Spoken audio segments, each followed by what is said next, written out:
99% university students के final year projects और young professionals के प्रोजेक्ट्स स्टार्ट तो होते हैं लेकिन कंप्लीट नहीं होते। दोस्तों के बिजनेस आइडियाज़ या स्टूडेंट्स के खुद के बिजनेस आइडियाज़ स्टार्ट होते हैं, कुछ अर्सा वो उन पे काम करते हैं, फिर अचानक वो काम करना छोड़ देते हैं। इस हवाले से मैं भी उन स्टूडेंट्स में हूँ जिसने ग्रेजुएशन के बाद डिफरेंट स्टार्टअप शुरू किए, कुछ कामयाब रहे, कुछ कामयाब नहीं रहे। मैंने जब इन चीज़ों को मज़ीद डिटेल में स्टडी किया कि हम क्यों कुछ अरसे बाद किसी भी चीज़ में अपनी इंस्पायरेशन खो देते हैं, ख़ास तौर पर when it comes to startups. तो यहाँ पे पीटर हॉलिन्स की बुक है फिनिश व्हाट यू स्टार्ट। ये आपको हेल्प कर देती है प्रोजेक्ट्स को बनाने में और फिर उनको फिनिश करने में। कुछ चीज़ें जो पीटर हॉलिन्स ने बहुत इम्पोर्टेंटली मेंशन की हैं, ज़रूरी नहीं है कि आप हर काम जो शुरू करें उसको फिनिश करें, लेकिन ऐसे कामों को आपने फिनिश लाज़मी करना है जिनको बाद में आपको रिग्रेट होता हो। आपको अफ़सोस होता हो कि वो वाला प्रोजेक्ट मैंने शुरू किया था, काश ये प्रोजेक्ट मैं करता।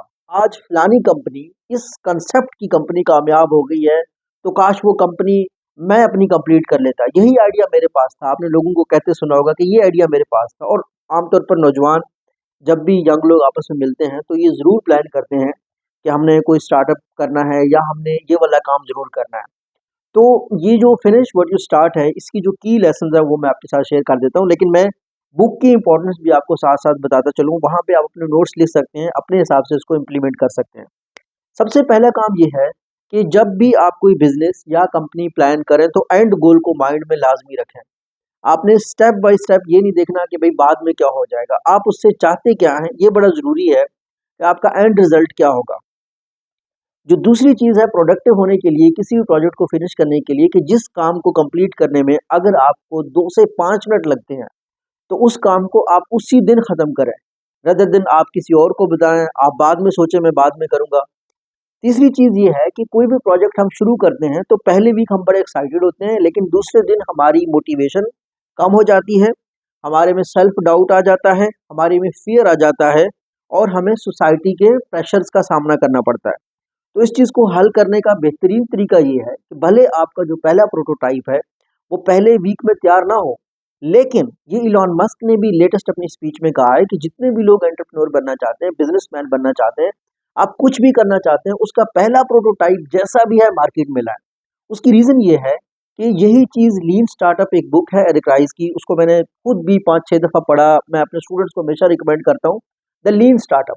उसमें वो बताता है कि दुनिया के 90% एंटरप्रेन्योर्स को कोई चीज़ एक्साइटमेंट वाली लगती है, वो शुरू करते हैं, 2-3 साल उस पे गुज़ारते हैं, जब वो उसको मार्केट में लाते हैं तो पता चलता है लोग उसको पैसे देने को रेडी नहीं है। तो आपने कोई भी आइडिया आपका लॉन्च हो गया, आपने उसका प्रोटोटाइप लॉन्च करना है, क्योंकि at the end of the day आपने प्रॉफिट कमाना है, आपने चीज़ को कमर्शियलाइज़ करना है, ठीक है? तो सोशल वर्क कोई कर नहीं रहा, जितने भी एंटरप्रेन्योर्स होते हैं, भले उनका काम होता है सोसाइटी को इम्प्रूव करना, किसी प्रॉब्लम को सॉल्व करना, लेकिन at the end of the day revenue compulsory है आपकी कंपनी को रनिंग के लिए। तो आपने पहले वीक के अंदर जब आप एक्साइटेड होते हैं, कुछ ऐसा लाज़मी लाना है कस्टमर्स के पास, मार्केटर्स के पास, जिससे लोग इंस्पायर हों, जिससे कोई बंदा कहे हाँ, मैं इसके पैसे देने को तैयार हूँ। यही हुआ नाइकी की कंपनी के साथ, उन्होंने शूज़ बनाए, 2 भाइयों ने, उन्होंने खुद पहने, उन्होंने कहा मज़े के हैं। दूसरे एथलीट से बात की, उन्होंने कहा मज़े के हैं, तब से उनकी चीज़ें बिकना शुरू हो गई। यही बात फेसबुक का ओनर कहता है कि भई मुझे तो नहीं पता था कि कैसे मिलियन लोग इकट्ठा होते हैं, अब तो खाली फेसबुक पे बिलियन लोग हैं। लेकिन वो कहता है मुझे नहीं पता, मैंने सिर्फ़ एक ऐप बनाया जिसमें लोग कनेक्ट होते थे, थ्रू आउट द प्रोसेस में मैं जो है ना सीखा हूँ। यहाँ पे एक चीज़ पीटर हॉलिन्स कहता है कि परफेक्शन की तरफ आपने नहीं जाना, कि भाई ये फलानी चीज़ है मैंने बनाई है, किसी को दिखाऊँगा मज़ाक उड़ाएगा, ये फलानी चीज़ है मैंने किसी को दिखाई है, ये परफेक्ट होगा तभी मैं उसको लॉन्च करूँगा। नहीं, जो इम्परफेक्ट चीज़ है उसको आप लॉन्च करें, वहीं से आपको फीडबैक मिलेगा, वहीं से आपको pure version of the product जिसके लिए आपको कस्टमर पे करने के लिए रेडी हैं, वो आपने लाज़मी करना है। जो फ़ियर है, फ़ियर ऑफ कि भाई लोग एक्सेप्ट नहीं करेंगे, वो भी आपका ख़त्म हो जाएगा। अगर आपका प्रोडक्ट चल गया, आपको मोटिवेशन का पता चल जाएगा। बल्कि एरिक राइस की बुक द लीन स्टार्टअप में इसका इंशाल्लाह ताला मैं मुकम्मल डिटेल में इसकी एक वीडियो बनाऊँगा जो कि 20-30 की हो जाएगी विद एनिमेशंस। उसमें वो ये भी कहता है कि हमने उसने सिलिकॉन वैली में बहुत ज़्यादा स्टार्टअप्स की हेल्प की है कि हम कोई भी प्रोटोटाइप बनाते, फिर उनके कस्टमर्स को बुलाते और पहला सवाल यही होता कि क्या इस प्रोडक्ट के लिए आप पे करने के लिए रेडी हैं या नहीं हैं? सो बिज़नेस कुछ भी स्टार्ट करने से पहले आपने पहले वीक के अंदर उसका कुछ ना कुछ प्रोटोटाइप लाना है। अगर आपने वेबसाइट बनाना है और आपकी HTML वीक है तो कोई इशू नहीं है, आप जैसी तैसी वेबसाइट बनाएं, उसको लॉन्च करें। कम से कम आपकी जो कोडिंग की स्किल्स हैं वो पहले वाले से इम्प्रूव हो जाएगी।